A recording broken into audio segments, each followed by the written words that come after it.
Well, ladies and gentlemen, I must say that this is a video I know I'm going to make, and YouTube will strike this video. In other words, that effectively means is that YouTube's algorithm will not promote this video. And to that effect, I'm going to ask you, ladies and gentlemen, help me spread the message of this video and circulate it as far and wide as possible, because YouTube is not going to promote it. In any case, I know this video is going to be hard hitting, because this video is just about how much of a shithole the United Kingdom is. And to many individuals, you will be asking the question, as I get asked quite a lot, as to why Britain is such a big, important topic for South Africans. And the reason for that is because Britain is the #1 destination for most South Africans looking to immigrate. So let's get on to the news. But before we do, can I yet again remind you, if you haven't already, please subscribe to the channel. It really does help. And if you want to support the work that I do here, you're welcome to buy me a coffee. I am traveling at the moment, and to be frank, all those coffees really do help. I'm pretty tired from the travel. Any case, so what's happened? Well, I'm going to tell you the news, and you're just going to need to bear with me while I go through everything, because a lot's happened. Some of it will seem really unimportant to you. Trust me, it's a doozy. Anyway, a Jewish man has been arrested in the United Kingdom for wearing a Star of David because it antagonized protesters. In other news, Aston Villa banned Israeli fans. In other news, Jewish families say they're now afraid to walk Birmingham city's centre. And pro-Palestinian chants of death to the IDF are now very common on the streets of Britain. So what do those four stories have in common? Well, let's actually get our way through it, and I'll tell you how all of this is actually really important. So let's start off with the first story, and this is the news scandal that Aston Villa has banned the Tel Aviv fans from attending the football match. Now, the city councils, their safety advisory group, withheld a match certificate unless Israeli fans were banned. Now, the West Midlands Police labelled the fixture a high-risk scenario, citing earlier clashes in Amsterdam. Now, Prime Minister Keir Starmer called this entire event a wrong decision. So the question has really become, well, why was this a high-risk event? Well, I would show you first Exhibit A, and this is a local imam in Birmingham who said that if Jewish individuals go to the match, this is what they'll do. Have a watch. Rahma. Remember, Rahma is in its place. It's in its place. When the Tel Aviv fans come to Birmingham in a few weeks, we will not show them Rahma in Birmingham. But it has its time and place. If you meet an IDF soldier and you charge him riba. Now, you have to understand what is going on in many of these now predominantly Muslim areas in the United Kingdom. It was very recently that they banned women from being involved in a fun run on the basis that they should, I don't know, be at home and sitting in the kitchen. Don't know. And now the latest scenario is that they've all been banned. So the question was, well, what was the basis of the ban? Well, the initial basis was that it would lead to clashes. This is between pro-Palestinian individuals and Israeli citizens. Now, it turned out that apparently the pro-Gazan MP, yes, there's actually such a thing, there's a number of pro-Gazan MPs, were all pushing for the ban of many of these Jewish individuals. Now, the Home Secretary, also a Muslim named Mahmoud, knew about the entire thing a week in advance, did nothing. Apparently, she then managed to claim that she knew nothing about the entire event, even though it turned out she did. Now, when challenged on the entire banning, the pro-Palestinian MP in Birmingham said that he was exuberant. He was very ecstatic that apparently these individuals had been banned from Birmingham. This all came in the week that Robert Jenrick, an MP in Parliament, said that he felt that Birmingham had numerous areas where integration had basically failed. And what we're now seeing is that here's an individual from Pakistan who is bringing foreign influences to Birmingham. So the suggestion that the individual was not integrated would now appear to be, well, 100% correct. Now, this is the same MP, Khan, this unintegrated MP. He's the same one who said that he refused to go to anti-Semitism training, calling it beneath him. But even more interesting, he then later went on in a different video to describe about our area in Birmingham, where basically they had their own way of doing things, an Islamic blend. In fact, you can have a watch right here. Well, excellent news for the people of Birmingham and, most importantly, the residents here in Aston. I launched a petition to oppose the Maccabi Tel Aviv fans from coming to Birmingham and then into the Aston Villa Stadium. The surrounding ward of Aston is a ward that sits within my constituency. And I had many residents and businesses express concern of the Maccabi Tel Aviv fans from coming into our area.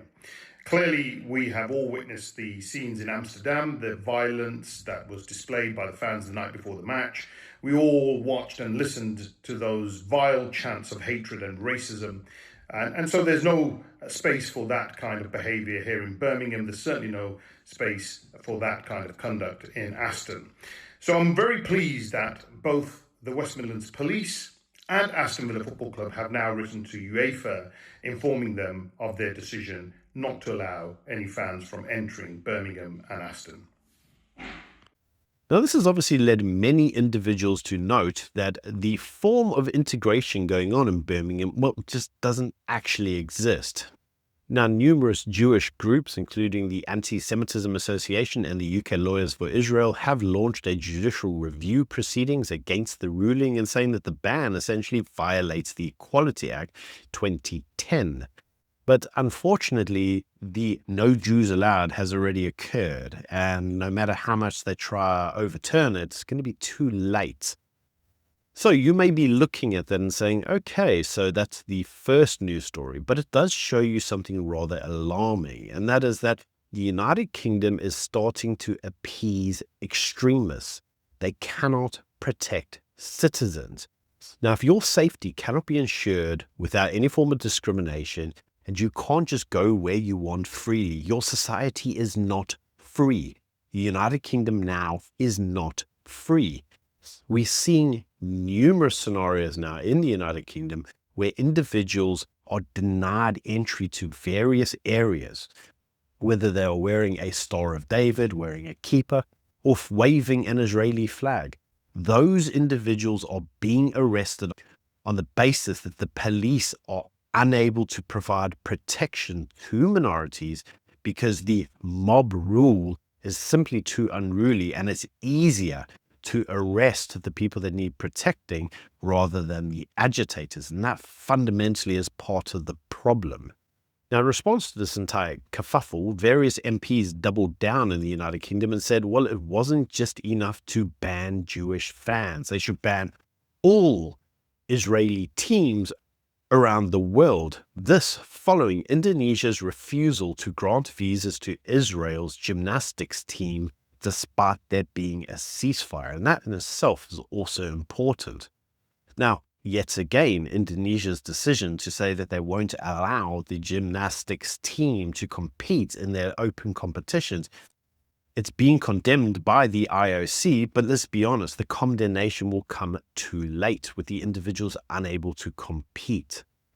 Now, you have to remind yourself that all of this comes after the Manchester synagogue terror attack on Yom Kippur, where 2 men were killed whilst defending worshippers. Now, this has led numerous Jewish leaders in the United Kingdom to warn that anti-Semitism is now at the worst level in generations. Ordinary families are attending public worship or wearing Jewish symbols. So in other words, your freedom of expression is gone.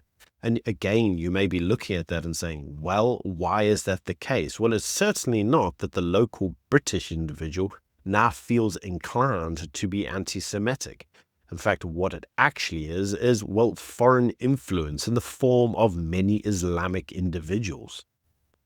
And we've seen this even as far as the Labour Conference 2025, where numerous academics and MPs claimed that the Gaza Wall was being made possible by Britain and demanded reparations. They basically said that Britain owes Palestine because they gave Palestine to the Jews and the Israelis, and therefore it's their fault. And this wouldn't have happened if they hadn't done it, and so they should all regret doing it. And yes, they should all pay reparations. Now, this is a very, very weird position to take. And again, you have to ask yourself the question as to why this topic has become so relevant to the British political establishment. And the ultimate answer for that is just there's so many individuals from ethnically either Pakistani or Muslim backgrounds that it is now becoming very hard for the political parties to ignore this rather large and very vocal voter base. Now, we are seeing this even further because, as we've seen, one individual was arrested for saying, "We stand with Britain's Jews." All that whilst pro-Palestinian marchers who simultaneously chant "death to the IDF" have zero police interference. And this is leading many individuals to yet again suggest that there is two-tier policing. Now, if you know anything about the two-tier policing warnings going on in Britain, it is that the policing establishment appears to be protecting foreign-born individuals rather than the native interest. Now, very interesting, in a new study of the 32 national demonstrations since 2023, globalized the Intifada and numerous anti-Semitic imagery appeared common in all of them. And this has led many individuals to notice that the British establishment seem to tolerate hate to any other party unless it's called Islamophobic.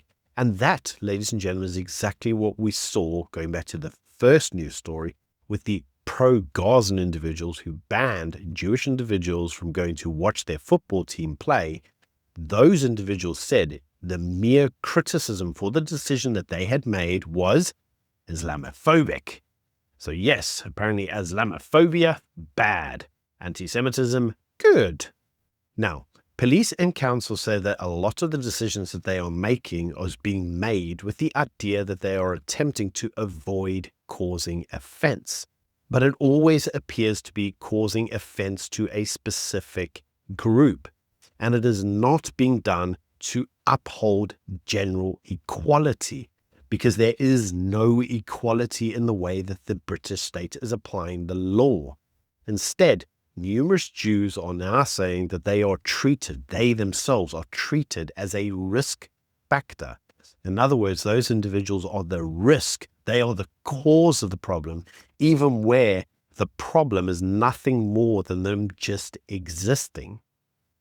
And this is leading numerous individuals to suggest that the idea of the British values of fairness and law is now being replaced by nothing more than moral relativism and mob rule. And it appears to be mob rule of individuals foreign born. All of this is really relevant. So, yet again, you may say, well, why is this so important? It's just the Jews, except it's not. Because unfortunately, it's not. You see, the health of a state can often be seen by how the state interacts with the smallest minorities. If it is unable to support the rights of this small group of Jewish individuals that live in the United Kingdom, what hope does Britain have when it attempts to self-guard its own identity? The idea now, and this is being vocalized even in some of these Muslim majority councils, is that even Christian events are now starting to cause offense.